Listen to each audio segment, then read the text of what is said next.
And DeRozan has been kind enough to put the headset on and join us tonight from Toronto. DeMar, nice going on the win. I know that was a hard-fought win over a really good Boston team.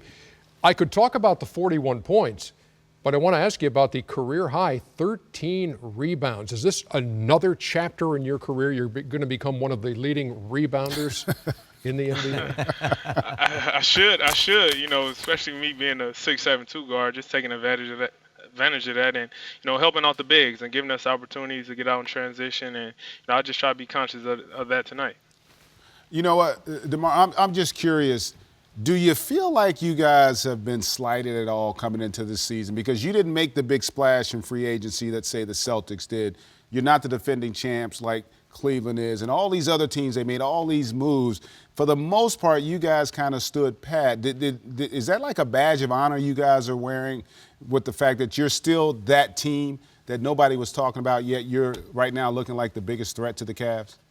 It says a lot. We didn't get no credit. Last couple of years, we really didn't get no credit. And, at the end of the day, we was a team that took Cleveland to 6 games in the Eastern Conference Finals. And, we really don't pay too much attention to it. We just try to go out there and play, let our game speak for itself. But at the end of the day, remain that threat.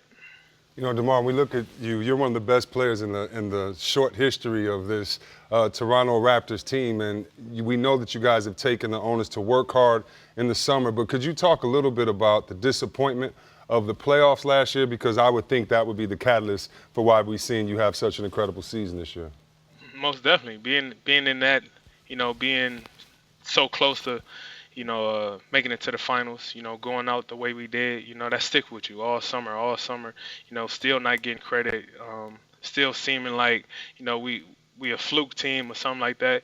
Just carrying that over, the whole team, the coaching staff, the fans, we feed off that every time we go out there on the court.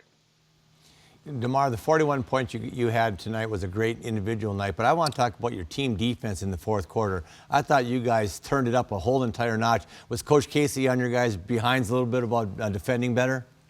Yeah, he cussed us out at halftime.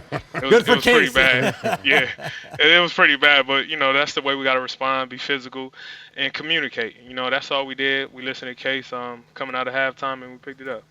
Last thing from me, DeMar, is just a look at the Eastern Conference playoff picture, and Cleveland, of course, is on top of the Eastern Conference. They're a bunch that has beaten you every time out again, in this regular season, but they've all been tight games. What do you take from that?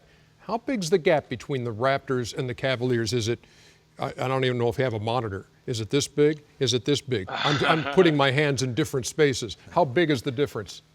I think we right there. The times we done played them this year, it came down to the last 2-3 minutes of the game. And, they are the champs for a reason, understanding how to close, how to execute them last few minutes. Once we tighten up, get better with that, and understand how to win games like they do, we right there with them. DeMar DeRozan, 41 points, 13 rebounds. Nice going tonight. We'll see you at the All-Star game in New Orleans, all right? Appreciate you, guys.